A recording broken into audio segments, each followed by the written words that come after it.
এখন আপনাদের উদ্দেশ্যে খুব শর্ট আমাদের প্রার্থী আরেকটা কথা বলি, এই মিছিল তো আসলে আহ্বান করছি আমি। এখন আমি কিন্তু আহ্বান করার কোনো ব্যবস্থা নিচ্ছি না, এটা নাকি করলে আপনার গেলে সারি থাকতে না।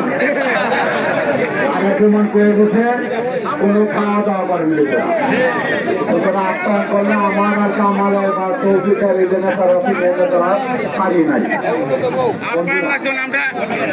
আলহামদুলিল্লাহ আলহামদুলিল্লাহ আলহামদুলিল্লাহ, আমি অত্যন্ত হ্যাপি।